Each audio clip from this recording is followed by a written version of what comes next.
Hey guys, so as you can see by the title of this video, it's going to be about Chain of Gold, but I also wanted to add a little bit of a sort of a vlog type thing because I will be doing a continuity read for this series because, as you may or may not know, Chain of Gold is set after the events of the Infernal Devices. The Infernal Devices was actually the first series I ever read by Cassandra Clare, and so it's always got like a special place in my heart. All of them are amazing, but the Infernal Devices is definitely my favorite as of right now.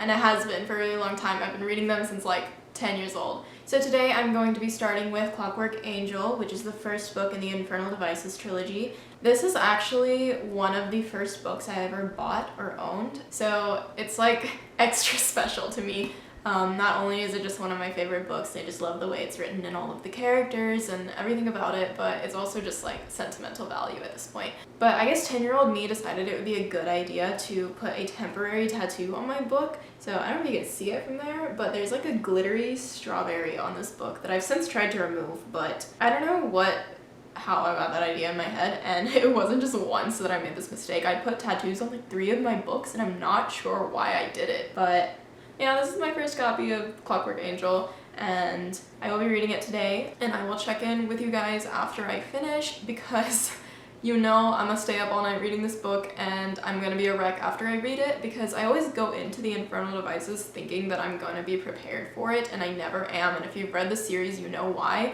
but all the endings always get to me, just because I tend to like block out the details, and I only remember like the good parts, and I'm like, I know it made me cry, but I'm gonna do this to myself anyway. So every time I read it, I go into it like super high, and then it goes down from there. The next day. Hey guys, I'm back. So as you saw, I did finish Clockwork Angel last night at like 4:30 in the morning, and I filmed like a little bit of my immediate reaction, but as it was 4:30 in the morning, I didn't do too much because I didn't want to wake up my family, and also I'm like super tired, and I woke up early this morning, so I'm still like super exhausted, but it's worth it for the reads, you know, you just gotta power through.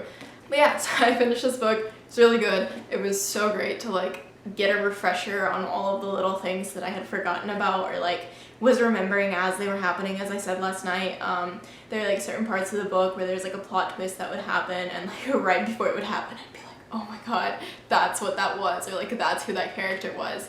So first of all, not really a spoiler, but like I really enjoyed reading Church's like origin story because I had totally forgotten where he came from. He just like was there, and I was like, I love this cat because I love cats, but also Church is just the best cat, and I love him so much, and I had forgotten like what his story was. So that was like a little thing that was like just super cool to see, and made me love Jem even more because he was like in the middle of this life or death situation and just sees this like cat and was like, I need to save you because there's a cat in a cage. And I think that whole scene, just like going a little more into like the analysis portion, was just so great because like it really shows the dynamic between Jem and Will, and I think that's just like really great. I keep saying great, but like I'm just so like excited about this book, and I'm so like happy to have read it again because I'm finally on spring break, so like I just have time to read now because I've just been going and going for the past like several months, and to just sit down and be able to read one of my favorite books again that's not for school is just such a great feeling. Like if you have felt this way before, then you know like how great it feels. Also, I had not forgotten, unfortunately, that Tessa's brother was like, insert your choice of expletive here, but yeah, I really don't like him, and understandably so, but that was one thing that I still did remember. So unfortunately, like I didn't get the full in-depth experience of that plot twist again, but it was nice to pick up on the little things that I didn't pick up on, obviously, like the first time I read the book as a child, before I knew his true character, or even Mormon's true character, and like that was a different experience than reading it again after you know who they are and you're able to pick up on the little things that you might not have noticed before. One thing I did notice this time around, I don't know if you guys have seen Howl's Moving Castle, it's a Studio Ghibli film, but it's like my favorite movie ever, and this time around reading Clockwork Angel, I was just seeing a lot of similarities between characters in the movie to like this book, and I don't know if it was just like this time reading it, or if it's just me, or like I don't know. If you guys like think this, then let me know because I want to know I'm not like the only one who sees this. but Tessa really reminded me of Sophie from Howl's Moving Castle, not Sophie from the Infernal Devices, but Tessa reminded me of Sophie in like a few different ways, which was interesting to read, and at the same time Will was reminding me of like Howl, because like his little tantrums that he throws and just like his physical appearance as well, with like the black hair and blue eyes, even though it's like not the same, but it just like the personality type was like very similar to me this time around. And low-key Church kind of reminded me of Heen, because he's like that little pet that like is kind of annoying but is also lovable. But yeah, it was super interesting to kind of, every time I would read certain scenes, I'd be like, that reminds me of another character, which is always interesting to see whenever you're reading a book, and you can draw parallels between characters, whether they're intentional or not. I think it just like adds to your experience, or detracts from it depending on the characters. So if you have a really good character that reminds you of somebody you really hate, then that's obviously not good. But yeah, for the rest of today, I'm probably just gonna be reading Clockwork Prince, because, you know, your boy Jem on the cover, he deserves some love, and I'm super excited to see all the other stuff that I've forgotten, because up until now it was like, just do a continuity read because like there's some stuff and I need to remember, but like now I know how much I've really forgotten, and like the whole experience of reading it again is such a good one that I'm super excited to get back into this world. So yeah, I'll see you guys in a bit.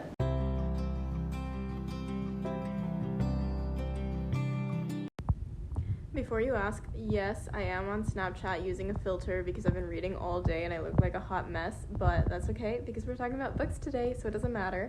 But I just saw the part where Tessa is sort of ghost hovering over Jesse in the prisons, and Nate has just died, and she's just tried to like scratch her name into the wall with the fake diamond ring that he gave her. And it's just so sad to me because I know like in future novels she's a ghost and she's kind of like this comical character, and I'd kind of forgotten her like story and her sadness, and this scene just kind of like hit, because I'm like, I know she doesn't live very long and she doesn't live a very happy life, and it's just really sad. But yeah, I just wanted to make note of that, I guess, while I'm reading it. Later that same evening, Tessa just told Will that Jem proposed to her, and I remember this was going to happen as soon as Will ran out of Magnus's house, and I was just like, I can't, because like everything just, I'm not saying it all happens at the perfect time, but it all happens at the worst time, like perfectly wrong timing. So I just finished Clockwork Prince, and it's kind of late, so I probably won't talk about it too much, but so many feels, and also I cannot wait to get to the part of Clockwork Princess where Benedict Lightwood turns into a worm, because I forgot that happened, and that's one of my favorite parts. So I'm excited, but I'm gonna have to wait because I'm tired. So I just like started reading Clockwork Princess and I had to stop myself on chapter 2. Like, no, I have to wait. But I will probably do more in depth tomorrow. But yeah, I'll see you guys later. Bye. the next day.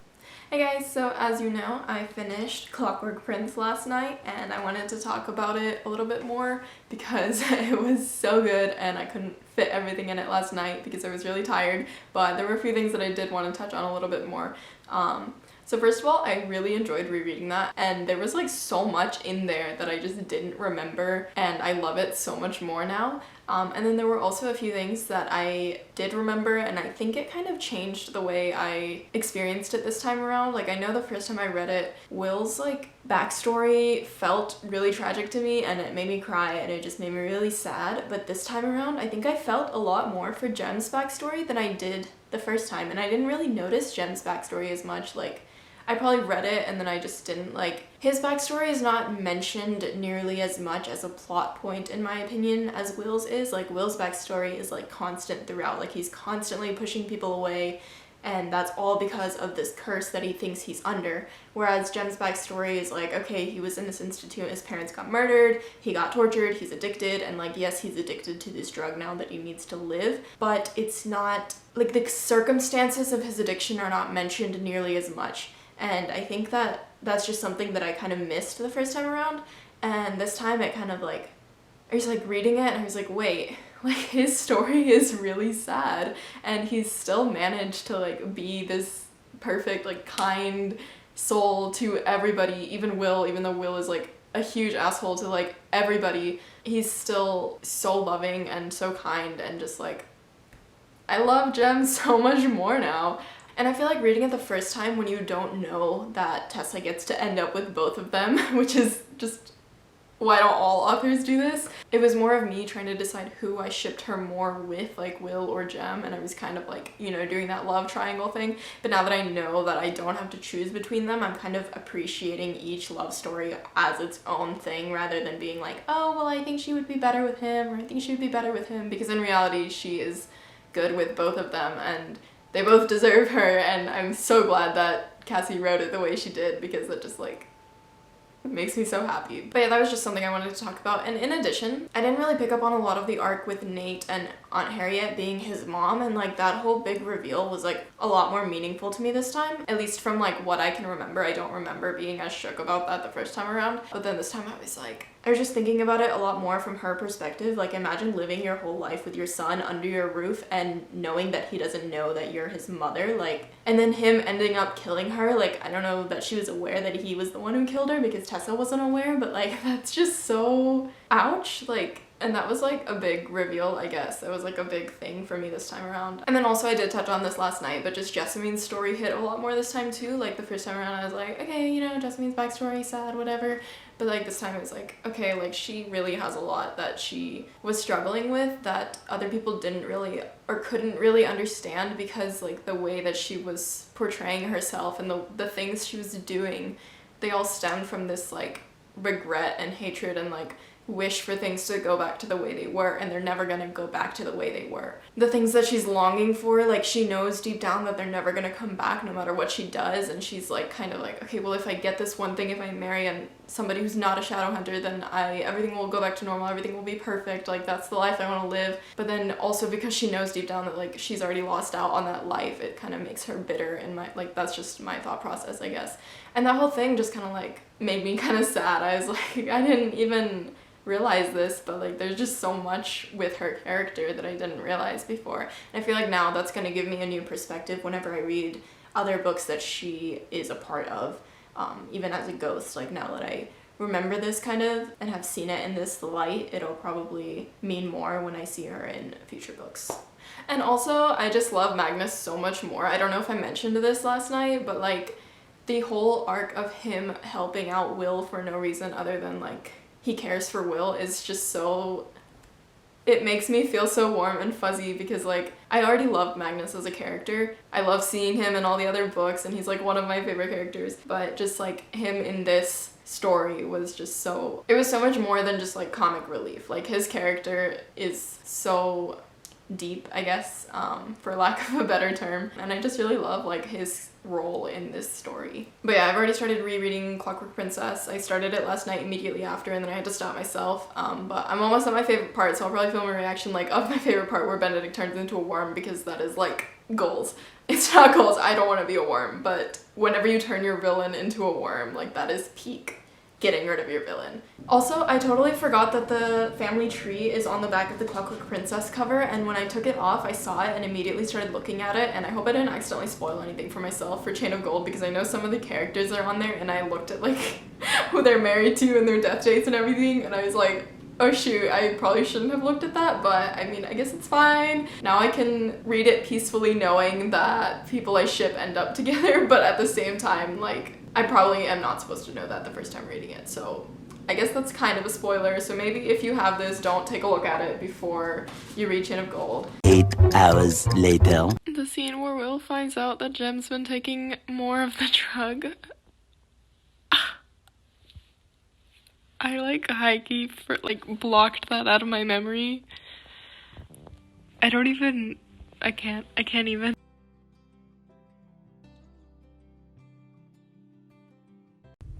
Hey guys, so I'm on chapter 10 of Clockwork Princess. Jessamine has just died, Jem has collapsed, Tessa's been captured, and everything is going haywire all at once. So I know that the waterworks are about to start. It's raining outside. I think that's pretty apt for the emotions that are about to happen, because I know like from this point forward it's just like crying. But yeah, I'm still excited to finish the book, even though I know the emotions that are about to happen. But yeah, I thought I would just update before I start sobbing. I've tried to film this like 3 times, and I keep just like I have no words because I totally forgot that Tessa was Starkweather's granddaughter, and like I can't believe that I forgot such a large plot point, but I got to experience the twist all over again, which was cool. Like, Much later.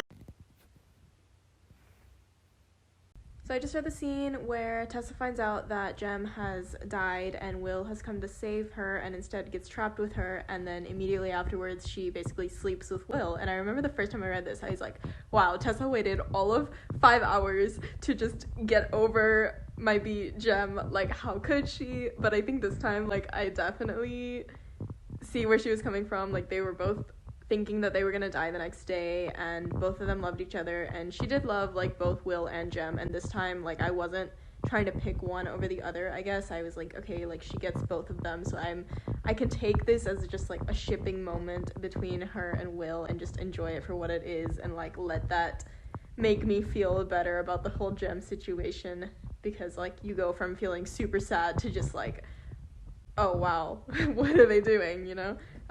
So yeah, I think I understand it more this time. I just finished like the main section of the book, and now I'm on the epilogue, and I don't want to read it because I know I'm gonna cry just as much, if not more, as I did earlier. I'm not ready, but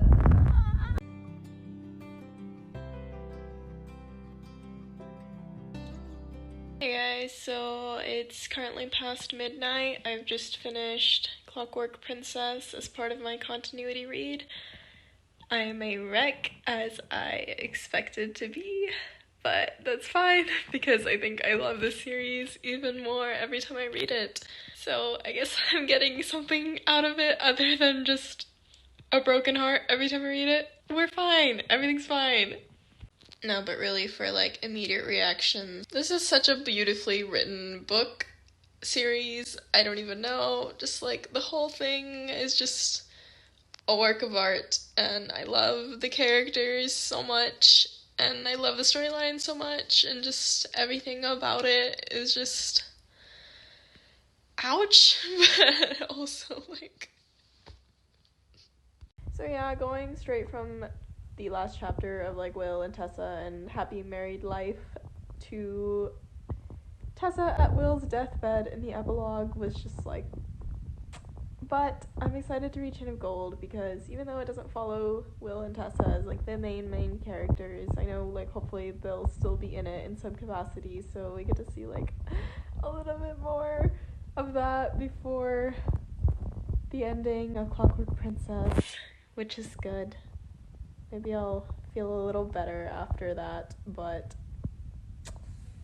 from what I've seen of people talking about Chain of Gold, I know I'm not going to be very happy at the ending in terms of emotions, so I'm not sure what I'm expecting, but hopefully it's not too bad, but we will find out soon once I read Chain of Gold.